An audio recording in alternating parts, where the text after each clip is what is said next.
Krelvath stood before the great assembly hall of the archival collective, their silver skin reflecting the soft blue light that filled the chamber. For 300 years they had served as a historian, documenting the rise and fall of civilizations across the galaxy.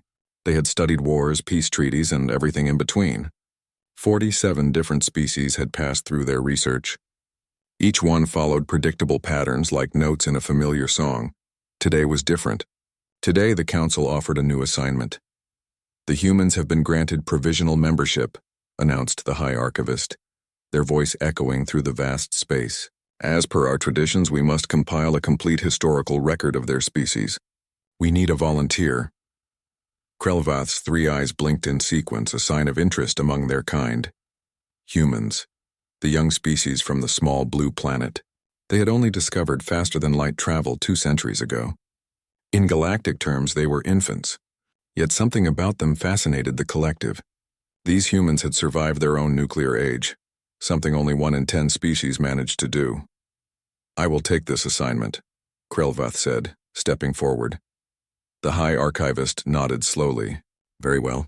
You will travel to their orbital station. A liaison has been appointed to assist you. Be thorough, Krelvath. The Council wants to understand what makes these humans worthy of membership. 3 weeks later, Krelvath arrived at Earth's orbital archive station.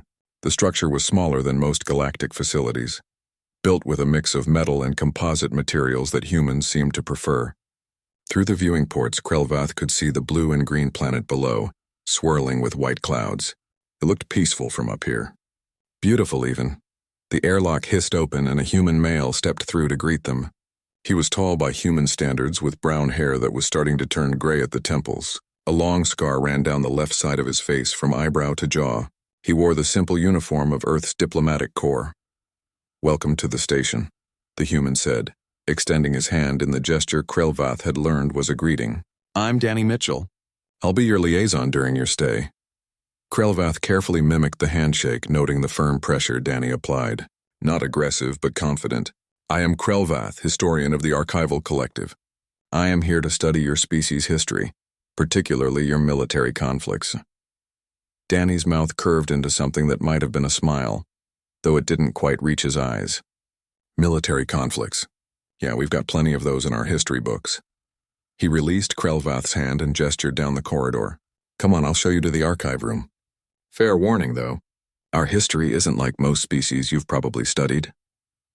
All species believe their history is unique, Krelvath replied as they followed Danny through the station's corridors. But patterns repeat across the galaxy. Wars are fought for territory, resources, or ideological dominance. The weapons change, the faces change, but the reasons remain the same. Danny glanced back over his shoulder. If you say so. You're the expert. Something in the human's tone suggested disagreement, but Krelvath chose not to pursue it. They had learned long ago that newly contacted species often had inflated views of their own uniqueness. The data would speak for itself. The archive room was impressive. Holographic displays lined the walls, ready to project any information Krelvath requested. Physical books, an oddly nostalgic medium the humans still maintained, filled several shelves. A large workspace dominated the center of the room, equipped with advanced computers and translation systems. This is all yours for as long as you need it, Danny said. You've got access to everything. Military records, personal journals, video footage, official reports. If you need anything else, just ask. Krelvath moved to the main terminal and began accessing the database. Your scar, they said without looking up. It is from combat? Danny's hand unconsciously moved to touch his face. Yeah. Martian Rebellion 2247. Took shrapnel from an explosion. Got lucky, actually. 3 of my squad didn't make it out. You fought against other humans? We did. Over independence, governance, rights. The usual things people fight about. Danny moved toward the door. I'll let you get started. If you need me, just use the comm system. In Krelvath, don't skip the small stories. The big battles tell you what happened. The small stories tell you why. After Danny left, Krelvath settled into their work with the methodical precision they had perfected over 3 centuries. They began with humanity's ancient history, the conflicts that shaped their early civilizations, wars between city-states, between kingdoms, between empires. The scale increased over time, as did the destructiveness of their weapons. It was all very familiar. Territory disputes in ancient Mesopotamia, resource conflicts in medieval Europe, ideological battles in the 20th century. Humans fought, died, rebuilt, and fought again, just like every other species in the early stages of development. Krelvath made notes, created timelines, and organized data into neat categories. They had done this 47 times before. By the end of the first day, they felt confident they understood the broad strokes of human military history. But then, as they were preparing to rest for the night, something caught their attention. A small footnote in a report about World War II, a particularly devastating global conflict from Earth's 20th century. A soldier named Henry Murphy had left his position during a battle to carry a wounded enemy soldier to safety. He had been court-martialed for abandoning his post. Krelvath read the report 3 times. Why would a soldier risk punishment to save an enemy? It made no tactical sense. It offered no strategic advantage. By all logic, Henry should have stayed at his post and left the enemy to die. Yet he hadn't. Krelvath flagged the report for further study and finally allowed themselves to rest. But as they drifted into sleep, they found themselves thinking about Henry Murphy and the choice he had made, a choice that made no sense at all. Perhaps Krelvath thought just before consciousness faded, there was more to human warfare than simple patterns and predictable behaviors. Perhaps Danny had been right. Perhaps human history was different. The historian would not know how right they were until they dug deeper into the records.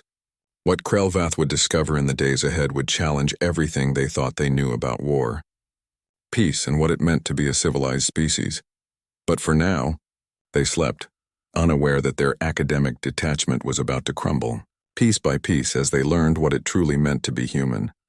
The second week of research brought more confusion than clarity. Krelvath sat surrounded by floating holographic displays, each one showing a different aspect of human military history. The more they studied, the less sense it made. Every species Krelvath had documented before followed logical patterns in warfare. The Zenth fought for mineral-rich territories.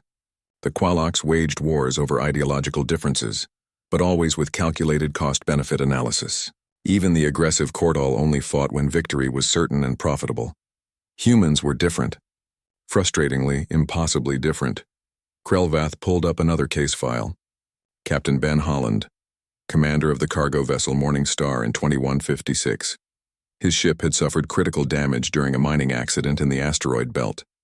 Life support was failing. The ship's trajectory was locked on a collision course with New Hope Colony, a settlement of 3,000 people. Not all of them human. The colony housed families from 4 different species, including some of Krelvath's own kind. Ben had 17 seconds to make a decision when his navigation system came back online. He could eject in an escape pod, or he could manually pilot the dying ship away from the colony. The manual controls were in the damage section. Reaching them meant walking through compartments already exposed to space. The ship's black box recorded everything. Ben made his choice in 3 seconds. He ran through vacuum, his emergency suit giving him maybe 2 minutes of protection. He reached the controls with 40 seconds of air left. He changed the ship's course, pushing it into a trajectory that would send it into the sun instead of the colony. Ben Holland died 12 seconds later when his air ran out. Krelvath watched the recording 3 times. The mathematics were simple. 1 life traded for 3,000 lives. Any species would make that trade. But Ben wasn't from the colony. He had never visited it. He didn't know anyone who lived there. By all rights, he could have ejected and let fate decide the colony's future. No one would have blamed him. But he didn't choose that. He chose to die. Why? Krelvath whispered to the empty room. They moved to another file. Lieutenant Amy Garcia, a medic during the Outer Rim conflicts of 2178. The war had been brutal, a territorial dispute between 2 human factions over resource rights in a distant star system. Amy served with the Colonial Defense Forces. Her personal logs made for difficult reading. Day after day, she treated wounded soldiers. But she didn't only treat her own side. When enemy prisoners came through her medical bay, she treated them with the same care she gave her own comrades. She used valuable supplies on enemy soldiers who might recover and return to battle against her own forces. Her commanding officer, Colonel Preston Barnes, ordered her to prioritize human casualties from their own side. Any remaining resources could go to prisoners. Amy refused. She was court-martialed for disobeying orders. At the tribunal, she spoke words that Krelvath found both baffling and strangely moving. "I took an oath to heal," she said. That oath didn't come with conditions. It didn't specify species, nationality, or which side of a war someone fights on. Wounded is wounded. Suffering is suffering. I will not prioritize based on uniforms. The tribunal convicted her but gave her a minimal sentence. 3 months later, the war ended. 5 years after that, Amy received the Humanitarian Service Medal, one of humanity's highest honors. The same military that had court-martialed her now celebrated her as a hero. Krelvath didn't understand. In war, you helped your side win. That was the entire point. Resources went to your own forces. The enemy was the enemy until peace was declared. Every species Krelvath had studied understood this basic logic. Except humans, they found more examples. Dozens of them. Hundreds. A pilot who crashed his damaged fighter into empty desert instead of ejecting because his flight path would have taken him over a populated area. He died to avoid the chance of civilian casualties. Enemy civilians. A squad of soldiers who shared their rations with prisoners of war, even though they themselves were on half supplies. When asked why, Sergeant Kevin Price said simply, "They were hungry. We had food. What else were we supposed to do?" A commander who surrendered a strategic position because holding it would have required artillery fire through a civilian neighborhood. Commander Patricia Stone knew the surrender would cost her career. She did it anyway. Krelvath compiled the data, trying to find the pattern. There had to be logic underneath these choices. Some cultural imperative that made sense of the senseless sacrifices. But the more they studied, the more confused they became. On day 14, Danny stopped by the archive room. He found Krelvath staring at a frozen hologram of a battlefield, unmoving. "You okay?" Danny asked. "You've been in here for 16 hours straight." "I do not understand your species," Krelvath said quietly. "Your wars make no sense. You sacrifice advantages to save enemies. You risk your own lives for people you have never met. You fight with incredible violence, yet show mercy that seems to contradict the very purpose of fighting." Danny pulled up a chair and sat down. "What do you think the purpose of fighting is?" "To win, to achieve your objectives, to defeat your enemy and claim victory. And you think we don't want those things?" "I think you want them, but you also want things that conflict with victory. You want to be good, even in war, even when being good costs you the win."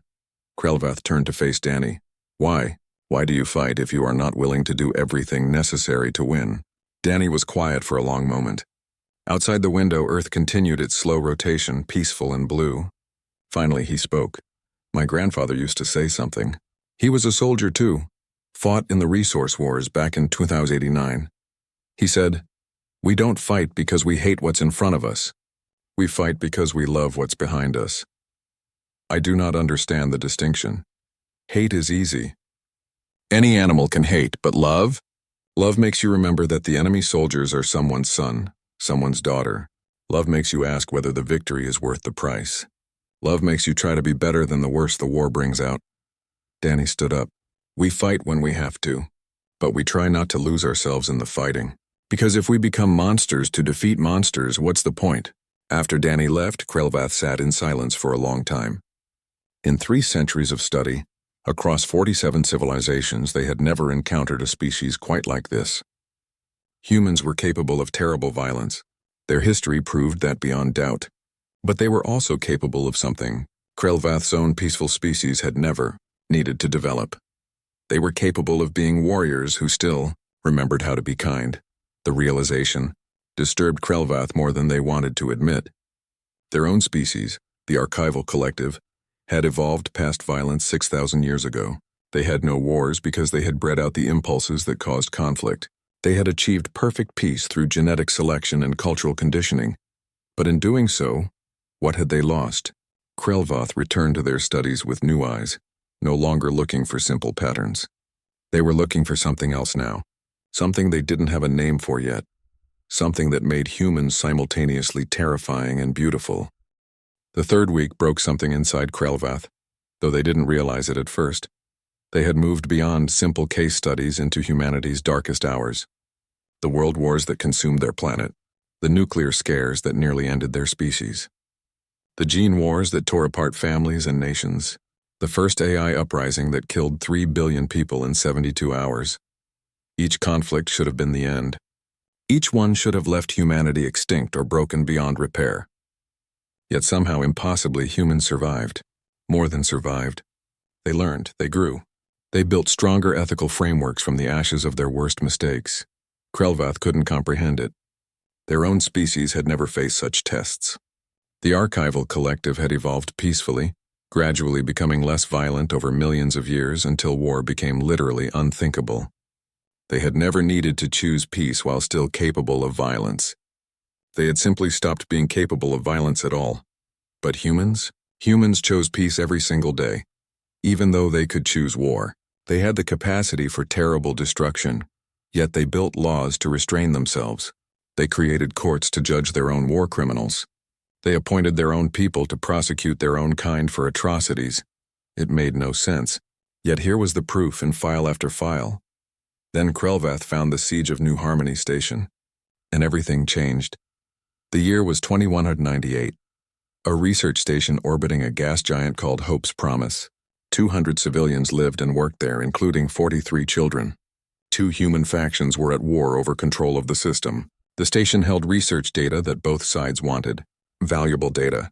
Data worth fighting for. Major Lisa Campbell commanded the defense force. 30 soldiers, tasked with protecting the civilians and the research. For 6 weeks they held against an attacking force of 300. Krelvath watched the recordings, read the reports, studied the tactical assessments. By any measure, Lisa should have surrendered in the first week. Her position was hopeless. Her soldiers were outnumbered 10 to 1. They had limited ammunition, limited supplies, limited time. But Lisa kept fighting. The station's systems failed one by one. Power, water, medical supplies. Krelvath watched Lisa make impossible choices. Which systems to keep running? Who got the last of the medicine? How to ration air when life support was failing? On day 40, Lisa was down to 7 functional soldiers. She had taken shrapnel to her side. The medical bay was destroyed. Children were crying in the emergency shelters, asking why the lights kept going dark. The attacking commander, Colonel Jake Morrison, sent a final offer. Surrender the station and its data. All defenders would be given medical treatment and released as prisoners of war. Civilians would not be harmed. Krelvath knew what Lisa should do. Accept the terms. Save her people. The data wasn't worth dying for. Nothing was worth dying for when surrender was an option. Lisa called her remaining soldiers together. The recording quality was poor, the image grainy and broken. But Krelvath could see her face clearly enough. Could see the exhaustion, the pain, the determination. He's lying, Lisa said. Her voice was rough, damaged from breathing recycled air for too long. Maybe not about us, but about the civilians. The moment they have that data, they won't leave witnesses, especially not the children. Children remember faces. Children can testify. One of her soldiers, a young man named Chris Porter, spoke up. So what do we do, Major? We keep fighting. We buy time. Maybe Fleet Command will send help. Maybe the war will end. Maybe something will change. Lisa paused. Or maybe we all die here. But we die knowing we protected those kids as long as we could. They voted. All 7 soldiers voted to keep fighting. They died 12 hours later when Jake's forces finally breached the station. Krelvath watched it all. Watched Lisa take 3 bullets and still keep firing until her gun clicked empty. Watched her last soldiers fall one by one, each one fighting to the very end. Then something happened that Krelvath didn't expect. Jake and his forces broke through to the civilian section. The research data was right there, ready to be taken. The civilians huddled in the emergency shelter, terrified. Jake stood in the doorway. His weapons were drawn. His soldiers spread out behind him. He could take everything he came for. But he didn't. Jake looked at the children clinging to their parents. He looked at the bodies of Lisa and her soldiers fallen in the corridor. He looked at his own hands covered in blood, and he couldn't do it. Stand down, Jake ordered his soldiers. Everyone stand down, his second-in-command protested. They had come for the data. They had lost good people taking this station. They couldn't leave empty-handed. Jake pulled out his personal recording device. I'm sending this to Central Command. All of it, the attack, the civilian shields. The execution orders I received before this mission started. He looked at the camera. My name is Colonel Jake Morrison, and I'm a witness to war crimes. I'm defecting. Effective immediately. 3 months later, Jake's testimony ended the war. The faction that had sent him collapsed under the weight of documented atrocities.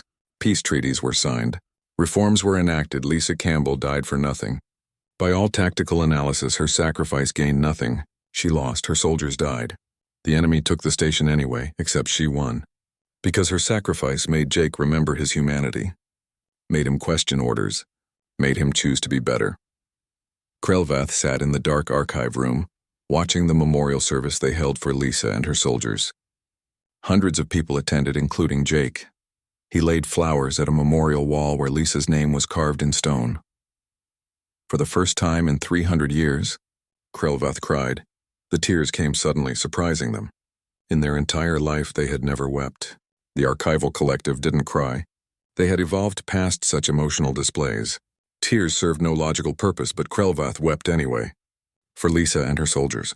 For Ben Holland, who died in vacuum. For Amy Garcia, who treated enemies as patients. For all the humans who made impossible choices and paid terrible prices. Danny found them an hour later, still sitting in the dark. I read about the siege. Danny said quietly. Figured you might need company. Why? Krelvath asked. Their voice sounded strange even to themselves. Why do humans keep fighting when you know the cost? Your species has lost billions to war, billions. Why not evolve past it like we did? Danny sat down next to them. He was quiet for a long time, staring out at Earth through the window. Because some things are worth fighting for, he finally said, and we'd rather die standing than live kneeling. Lisa knew that. Every soldier knows that. We hope we never have to make that choice. But when we do, we make it. Your species will destroy itself one day, Krelvath said. This capacity for violence, this willingness to die for principles, it will be your end. Maybe. Or maybe it'll be our salvation. Maybe the species that learns to be peaceful after learning to be violent is stronger than the species that never knew violence at all. Danny looked at Krelvath. You've studied 47 civilizations. Has your peaceful species ever produced someone like Lisa? Someone who would die for strangers? Krelvath didn't answer. They didn't need to. They both knew the truth. The archival collective had no heroes because they needed none. They had no warriors because they had bred them away. They had perfect peace, but they had lost something in achieving it. Something essential. Something human. Krelvath returned to their research. But they were no longer the same historian who had arrived on the station. They were beginning to understand that studying humanity's wars meant understanding humanity's soul. And that understanding was changing them in ways they couldn't yet name. Everything changed after Lisa Campbell. Krelvath could no longer see casualty numbers without thinking of the individuals behind them. Each statistic had a face now, a name, a story. The academic detachment that had served them for 3 centuries was gone. They didn't read reports anymore. They read lives. Commander Chris Palmer caught their attention during the 4th week. His case had nearly caused a diplomatic crisis just 2 years ago in 2253. Chris commanded the destroyer Vigilant, patrolling the border of human space. An unidentified vessel entered their territory without authorization. Standard protocol was clear. Hail the vessel. If no response, fire a warning shot. If still no response, disable or destroy. Chris followed the first step. He hailed the vessel. No response. He prepared to fire the warning shot. His weapons officer waited for the command. His crew was ready. Every sensor showed an unknown ship in human space, potentially hostile. Every protocol said to fire. Chris hesitated. That hesitation lasted 7 seconds.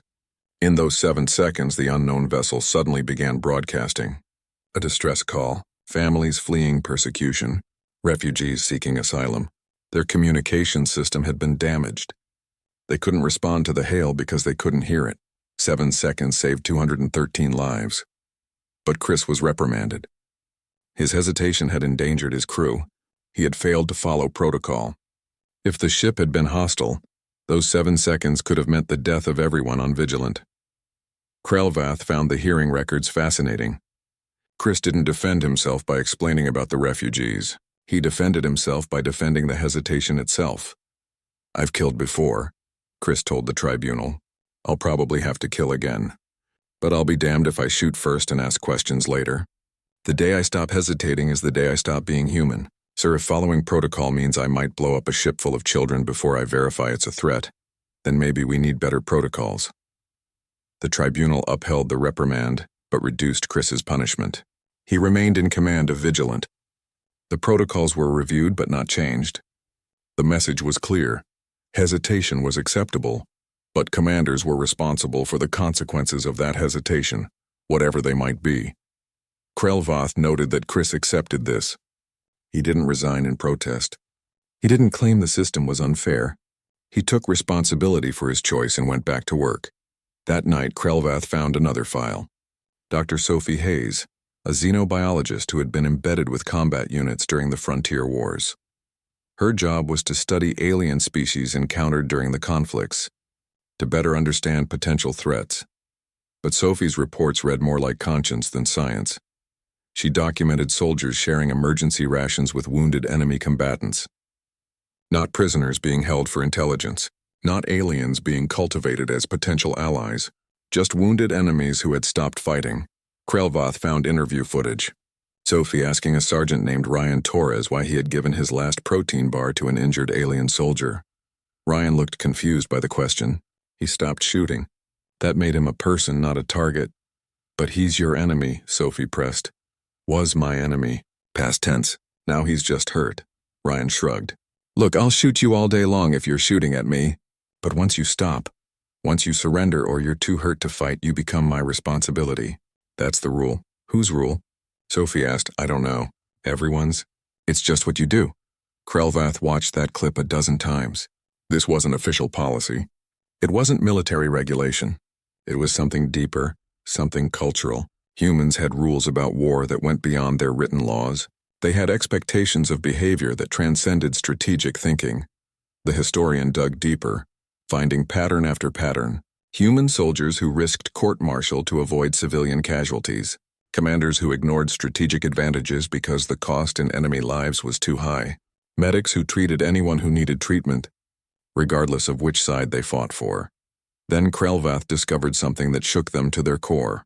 The Treaty of New Geneva, signed in 2089 after the Gene Wars had nearly destroyed Earth. The treaty didn't just ban certain weapons. It didn't just establish rules of engagement. It did something unprecedented in galactic history. It created the War Crimes Tribunal, staffed entirely by humans, tasked with prosecuting other humans for violations of warfare ethics. Krelvath read the founding documents with growing amazement. Humans had volunteered to spend their entire lives investigating, trying, and imprisoning their own species for war crimes. They knew they would be hated. They knew they would receive death threats. They knew their own governments would sometimes pressure them to look the other way. They did it anyway. Judge Margaret Flynn, one of the tribunal's first members, had said it plainly in her inaugural speech. We cannot ask the galaxy to trust us if we do not hold ourselves accountable. We cannot claim to be civilized if we excuse our own atrocities. So we will judge our own. We will punish our own. We will remember our own sins. Not because others demand it, but because we demand it of ourselves. The tribunal had operated for over 160 years. It had prosecuted hundreds of cases. Sometimes it ended careers. Sometimes it prevented wars. Sometimes it did nothing but document crimes for history to judge. But it existed. Humans policed themselves, even knowing that self-policing was messy and imperfect and often thankless. Krelvath's own species had nothing like this. The Archival Collective needed no war crimes tribunal because they had no wars. They needed no ethical oversight because they had engineered away the capacity for unethical behavior. They were peaceful not through choice but through genetic design. Late one night, Krelvath found themselves in the station's observation deck. Earth rotated slowly below, city lights twinkling in the darkness. From up here it looked so peaceful. You couldn't see the wars that had scarred the planet, couldn't hear the arguments about ethics and justice, couldn't feel the weight of all those impossible choices. Danny found them there as he often did now. He had made a habit of checking on Krelvath, especially late at night. Couldn't sleep? Danny asked. I do not understand your species, Krelvath said. It had become a familiar refrain. Every time I think I have found the pattern, I discover something new. Something that contradicts everything I thought I knew. What did you find today? I found that your species creates warriors who are also peacekeepers. Soldiers who are also humanitarians. Fighters who are also philosophers. You don't separate these roles.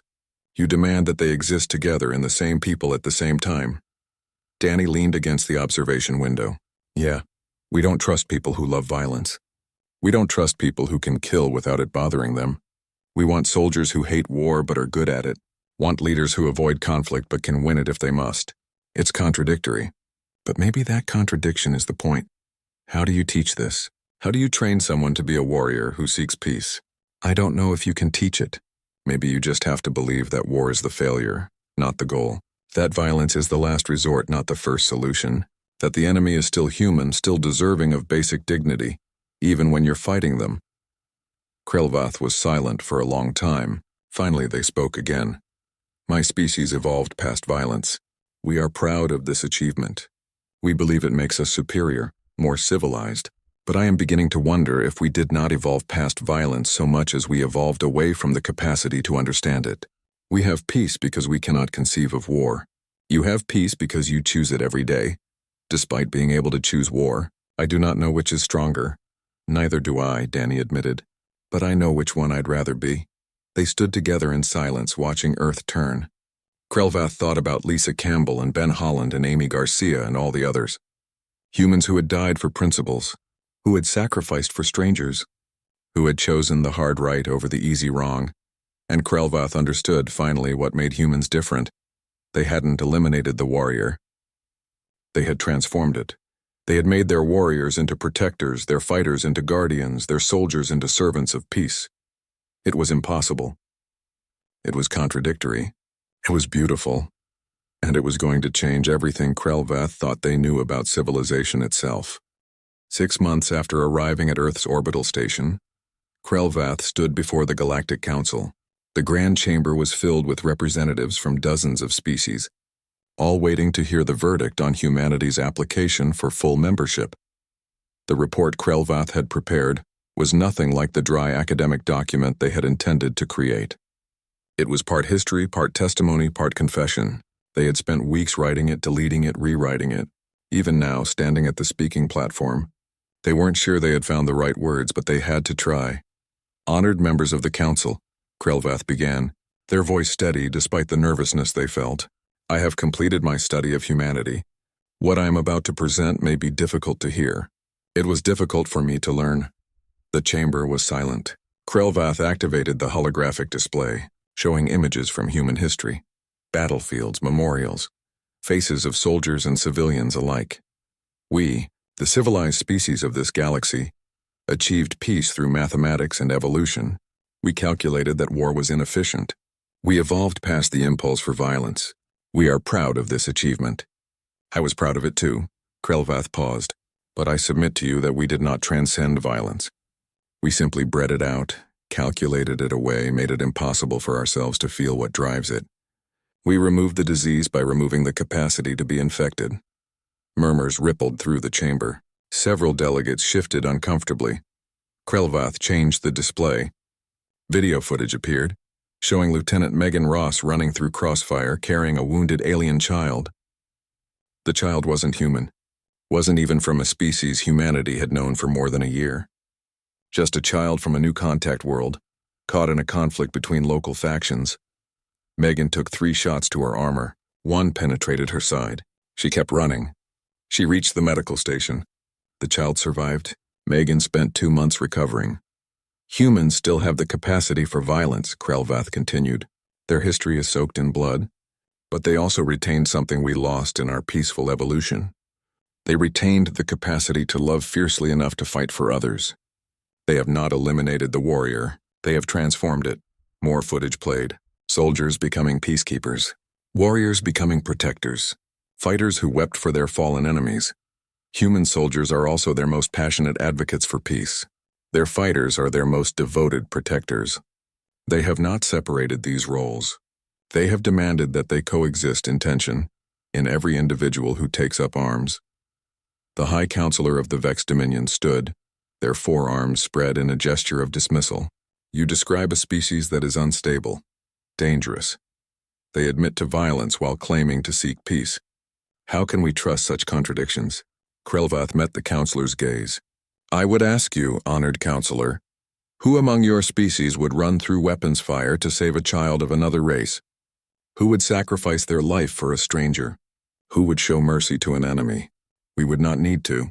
We have evolved past such violence. Yes, Krelvath said quietly. You have evolved past violence. But have you evolved past the need for courage? Past the capacity for sacrifice? Past the willingness to pay a personal cost for the benefit of others? Silence fell over the chamber. Krelvath brought up another image. The memorial wall for Lisa Campbell and her soldiers. Jake Morrison standing before it placing flowers. Major Lisa Campbell died defending civilians at New Harmony Station. By every tactical measure, she made the wrong choice. She should have surrendered. She lost. Her soldiers died. The enemy took the station.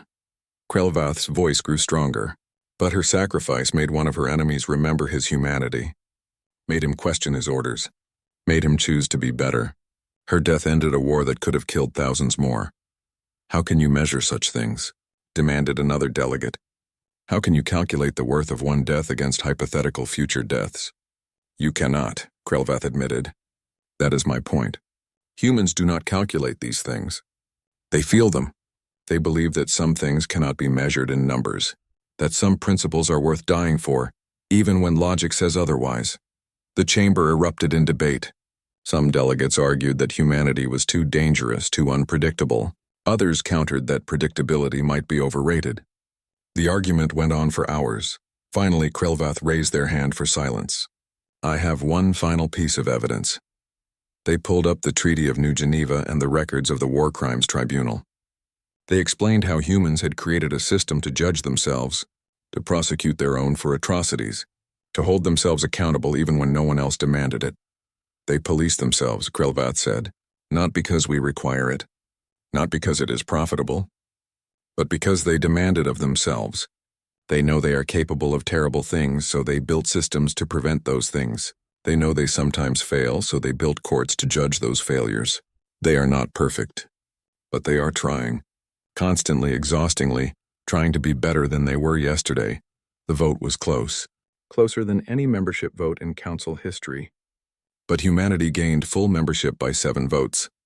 As the chamber emptied, Krelvath felt a strange mixture of relief and uncertainty. They had done what they came to do. But they were not the same historian who had arrived on Earth 6 months ago. Danny was waiting at the docking bay when Krelvath returned to the station. I heard about the vote, Danny said. Thank you for speaking up for us. I spoke the truth. That is all historians do. Krelvath paused. Though I confess 6 months ago I would have written a very different truth. You look different, Danny observed. Not physically, but something changed. Everything changed. Krelvath moved to the observation window one last time, looking down at Earth. I came here to study your wars. I leave understanding why you fight them. And for the first time in my life, I wonder if my species' long peace has cost us something essential. We have no warriors because we need none. You have warriors despite needing peace. That paradox makes you terrifying and hopeful and necessary. Years later, when tensions rose between 2 galactic powers and war seemed inevitable, it was Krelvath who volunteered as mediator.